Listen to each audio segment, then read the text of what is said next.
Djibouti merupakan negara kecil yang berlokasi strategis di pantai timur laut tanduk Afrika. Djibouti terletak di Selat Bab el Mandeb yang berada di sebelah timur dan memisahkan Laut Merah dari Teluk Aden. Dikutip dari Britannica, negara ini dahulu dikenal sebagai Somaliland Prancis dan teritori Afar dan Isa Prancis. Negara ini mengambil Djibouti sebagai namanya ketika memperoleh kemerdekaan dari Prancis pada 27 Juni 1977.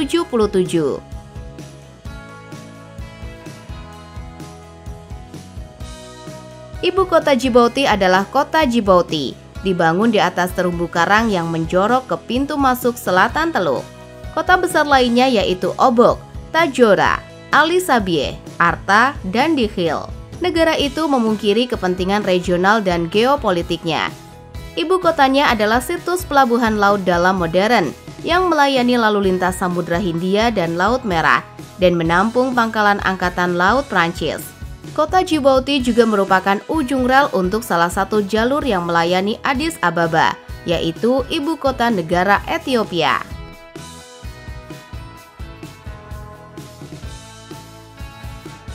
Sebagian besar tanah gurun. Negara ini terdiri dari 90% tanah gurun, yang salah satunya adalah Gurun Danakil. Gurun ini adalah salah satu tempat terendah dan terpanas di bumi. Akibatnya, negara ini memiliki iklim yang panas dan kering. Suhu secara teratur naik di atas 40 derajat Celcius selama berbulan-bulan yang menyebabkan musim panas dan membuat tanahnya menjadi gersang. Berdasarkan kriteria linguistik, dua kelompok etnis terbesar adalah Somalia dan Afar. Orang Afar berbicara bahasa yang membentuk rangkaian dialek dengan Saho. Saho Afar biasanya diklasifikasikan sebagai bahasa Kusitik Timur dari filum bahasa Afro-Asia. Suku Afar tinggal di daerah berpenduduk jarang di sebelah barat dan utara Teluk Tadjoura. Orang Somalia yang ikut berbicara bahasa Kusitik Timur terkonsentrasi di ibu kota dan bagian tenggara negara itu. Identitas sosial mereka ditentukan keanggotaan klan keluarga.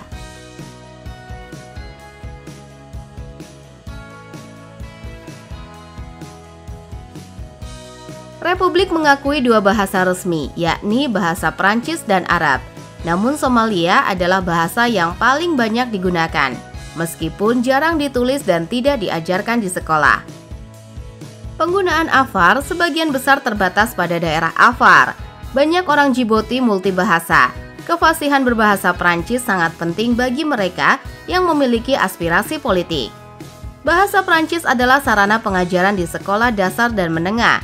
Meskipun bahasa Arab juga diajarkan sebagai bahasa pertama di kedua tingkat tersebut.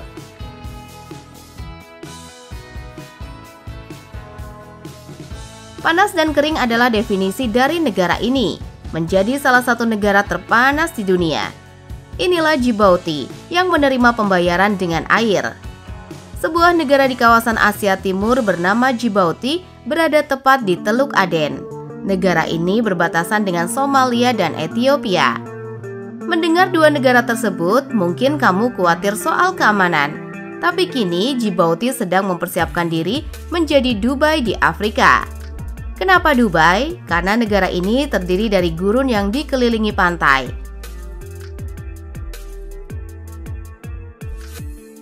Selain itu, Djibouti juga termasuk ke dalam daftar negara terpanas dunia.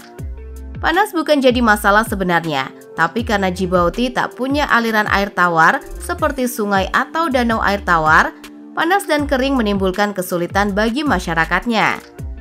Karena sulitnya air tawar menjadikan warganya begitu hati-hati untuk menggunakannya dalam kehidupan sehari-hari. Orang Djibouti harus mengebor sumur dan menampung air hujan sebagai cadangan.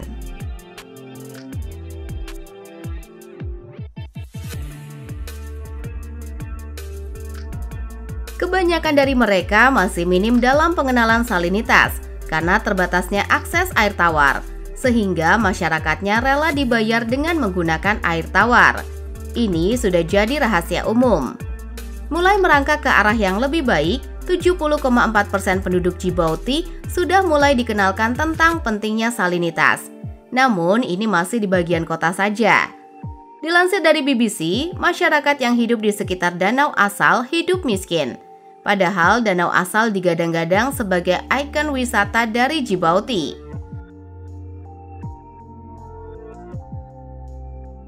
Lake Asal adalah danau kawah dengan ketinggian paling rendah di dunia. Uniknya lagi, danau ini memiliki kandungan garam yang sangat tinggi. Lake Asal mirip laut mati yang tidak bisa diselami. Namun berenang bukan pilihan yang baik. Kembali lagi soal panas dan angin kering di Djibouti. Karena memiliki kandungan garam yang sangat tinggi, kamu yang habis berenang di Danau Asal bisa mengalami gatal jika terpapar panas terlalu lama. Karena susahnya air tawar, mandi pun jadi barang mewah. Jadi jangan berharap bisa mandi setelah keluar dari Danau Asal. Air lebih berharga dibandingkan dengan barang mewah. Kalau diperhatikan, ada suatu kebiasaan di penduduk Djibouti. Penduduknya berbicara dengan sangat pelan dan lambat.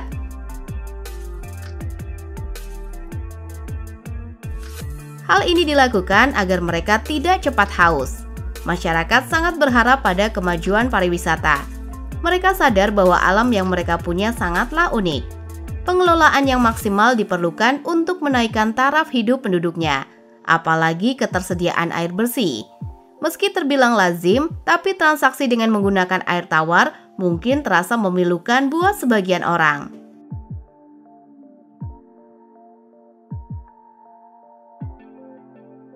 Memiliki beberapa pelabuhan laut internasional.